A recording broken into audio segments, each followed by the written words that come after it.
I had this breathing issue since 10 years like. तो तब मेरे माउथ से ब्लड आने लगा 2018 में। तो कभी कोई डॉक्टर बोल रहे थे कि वो होल है, वो इन्फेक्शन है, मतलब किसी को कुछ भी पता नहीं चल रहा था। मुझे चेस्ट पर बहुत सी चोट आई थी, 9 रिब्स टूट गए थे और लंग्स मेरा नीचे साइड से कुछ पलट सा गया था और चिपक गया था और अंदर ब्लड क्लॉट्स हो गया था। जी, मुझको 2016 में टीबी की शिकायत हो गई थी। उसमें जो खांसी के रास्ते ब्लड आता था। वहाँ पे उन्होंने टेस्ट तो किए, वो कहते इसका ट्रीटमेंट ही नहीं है। वो कहते कैंसर हो सकता है, जयपुर चले जाओ।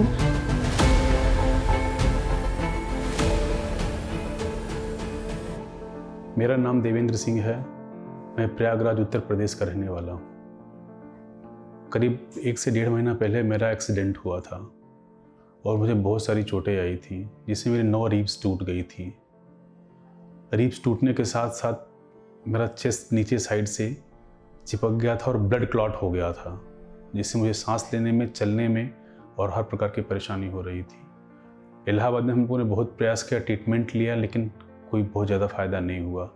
फिर मेरे बड़े भैया उमाशंकर सिंह ने ये पता किया कि बेस्ट ट्रीटमेंट के लिए कहाँ है, तो उन्होंने डिसीजन लिया कि हम मेदांता गुड़गांव चलते हैं। यहाँ पर हम आए। यहाँ पे आने के बाद हमने अपॉइंटमेंट लिया डॉक्टर मोहन वेंकटेश पुले सर से। वो बहुत ही अच्छे डॉक्टर हैं और बिहेवियर उनका बहुत अच्छा है, और उन्हीं के माध्यम से फिर मैं एडमिट हुआ। और एडमिट होने के बाद चेस्ट सर्जरी के बाद 3 to 4 डेज़ में मैं चलना शुरू कर दिया ठीक से, ब्रीदिंग मेरी सही हो गई और 1 वीक के अंदर में मेरी दवाइयाँ बंद हो गई और मैं 50 सेकेंड तक मेरा ब्रीदिंग अच्छा होने लगा।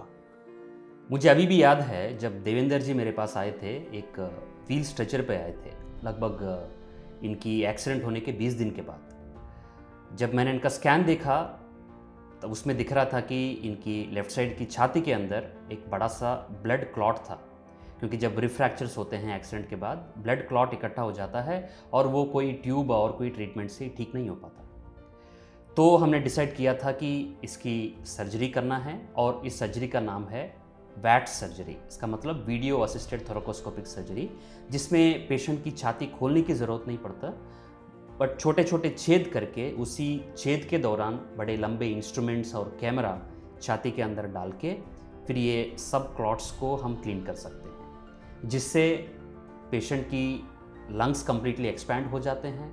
उनका रिकवरी बहुत जल्दी हो जाता है, लगभग 4-5 दिन में ही वो डिस्चार्ज की लायक हो जाते हैं। इनफैक्ट अगले दिन से ही वो बैठ सकते हैं, चल सकते हैं, नॉर्मल खाना पीना खा सकते हैं और ज़बरदस्त एक्सरसाइज भी कर सकते हैं। जैसे इनमें हुआ था, अगले दिन से ही हमने ये सारा एक्सरसाइज शुरू कर दिया और 4-5 दिन में इनकी छुट्टी भी हो गई थी। डॉक्टर मोहन वेंकटेश पुले सर बहुत अच्छे डॉक्टर हैं, और अच्छा इसलिए नहीं कि मैं यहाँ पर ठीक हुआ, वो आपसे आपके परेशानी के लिए बिल्कुल डीपली जानना और आपसे बात करना और आपको सेटिस्फाइड करना कि हाँ आप ठीक होंगे, और कैसे कैसे आपका कुछ भी होगा या जो भी कुछ होना है आपको सेटिस्फाइड करके ही वो कोई अगला स्टेप लेते हैं।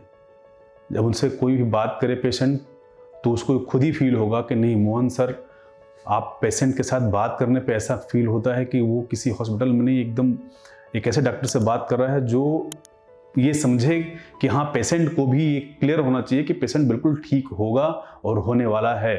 इस चीज़ की फीलिंग्स आपको डॉक्टर मोहन सर के साथ आएगी।